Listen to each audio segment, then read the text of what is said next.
Bon, alors, extrait de La lettre de l'inconscient. Une thèse que je n'ai pas soutenue. C'est pas mal quand même. Hein. Freud, Lacan et quelques autres copiés de la lettre, avec une préface du célèbre Jacques Cabassut. Le chapitre que je vais vous lire, c'est intitulé Le Mont Bégaud, un sanctuaire de la lettre.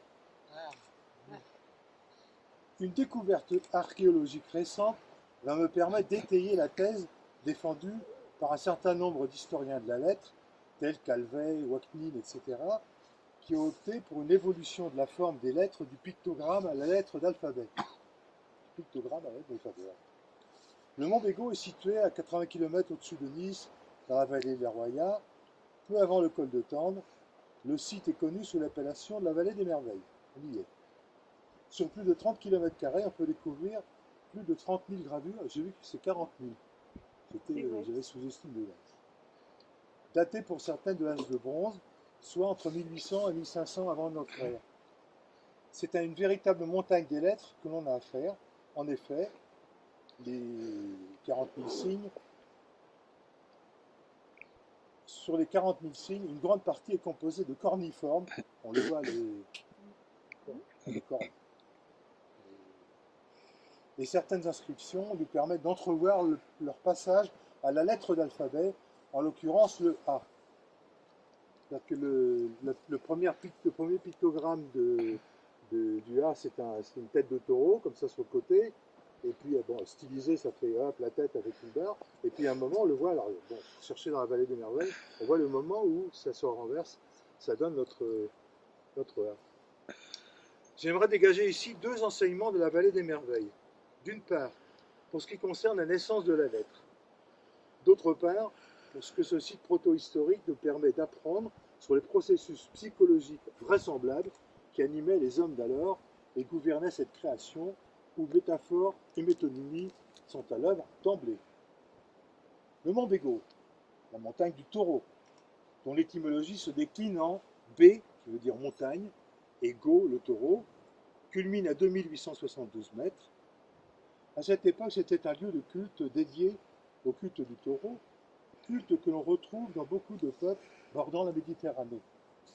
Des cérémonies avaient lieu au cours de l'été, lors de la montée des troupeaux en alpage. Le reste du temps, le mont Bégaud reposait en grande partie sous la neige.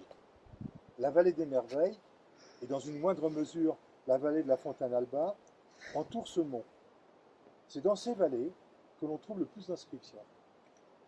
Les gravures cernent le mont sacré, lieu culminant où la terre, lieu de vie des hommes, touche au royaume des cieux. Le taureau auquel on rend un culte est le médiateur, l'ange, le messager des dieux. Cet être intermédiaire, les Grecs le désignaient comme daimon, ce même daimon que Socrate a en permanence à ses côtés. Certains taureaux sont pourvus d'ailes, signant ainsi leur position de passeur entre les dieux et les hommes. Il faut mettre ce culte en série avec le culte taurin tout autour de la Méditerranée. Mithra dans l'Empire romain, Apis à Memphis et Alexandrie, en Égypte, etc.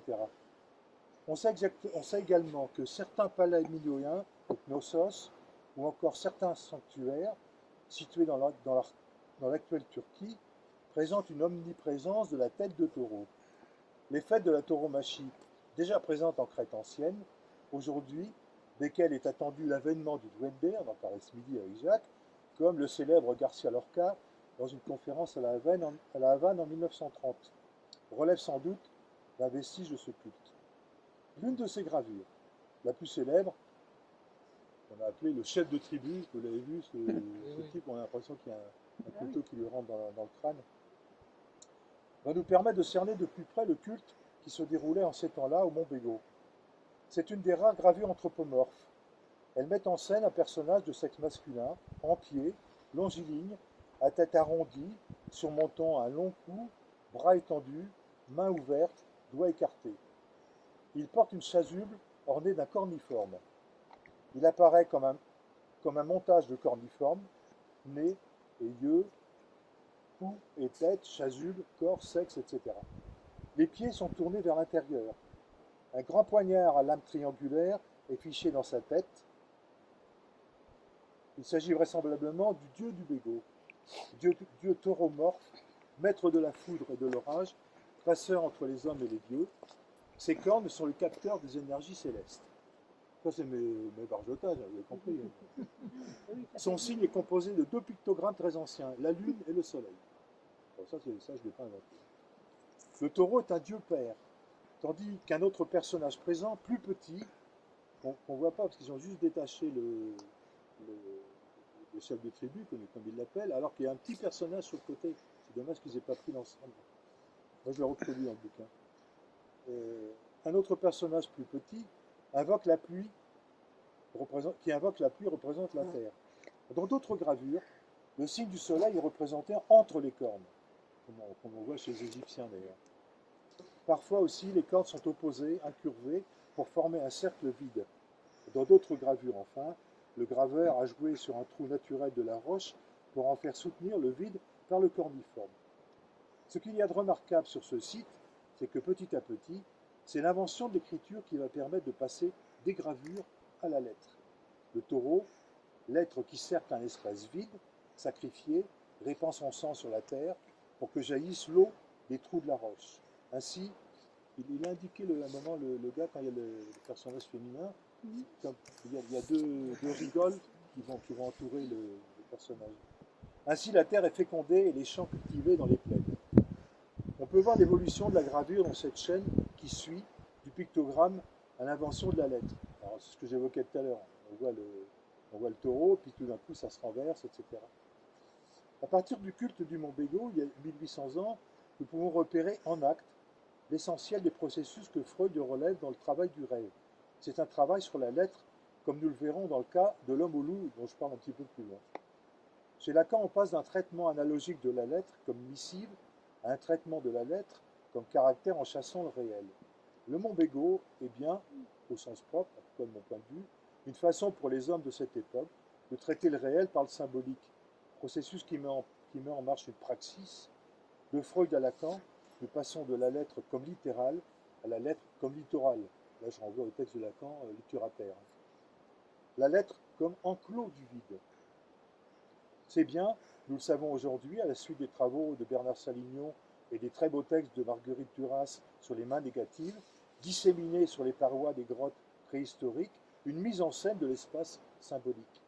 Les lettres projetées sur la paroi circulaire en des lieux pratiquement invisibles opèrent la création d'un cercle sacré qui permet ensuite l'avènement de la fonction symbolique en tant que telle, sous les auspices notamment de la socialisation, cérémonie, culte, initiation, transmission, etc. Exclusion d'un signifiant S1 en périphérie, les mains négatives, comme les corniformes du mont Bégo, dégagent un espace signifiant, troué par le manque d'un élément, qui conditionne la circulation de tous les autres, comme le mont Bégo fait bordure au trou du réel, là où le très bas va toucher immatériel au très haut. Ce point de jointure entre le haut et le bas, les hommes et les dieux, se présente dans beaucoup de cultures comme un lieu interdit. Par exemple, dans la Bible, quand Moïse monte sur le Sinaï, Dieu lui donne le commandement suivant: gardez-vous de monter sur la montagne et même d'en toucher le bord. Exode 19, 12-13. Point extrême où le symbolique touche le réel, c'est le support de l'interdit qui en fonde la limite. De 1800 à 1500 avant Jésus-Christ, pendant 300 ans, des hommes vont établir un culte dont la particularité est de reposer sur une écriture. Ceinturé, enclos, enchâssé, le mont sacré abrite le lieu d'où jaillit la vie des vallées, dont dépendent les semailles et les moissons et la vie des hommes. Point de Korah et topologie de l'origine, le mont Bégo se révèle espace de mise en scène. La structure est à double entrée, horizontale et verticale, mais elle repose dans ces deux dimensions sur l'exclusion d'un signifiant. Le taureau, le 1 torse. Vers le haut, le taureau est bien le représentant d'une force absente dont la pointe extrême du mont désigne le passage entre le haut et le bas, mais le dieu ne se manifeste qu'in effigia, c'est-à-dire en représentation.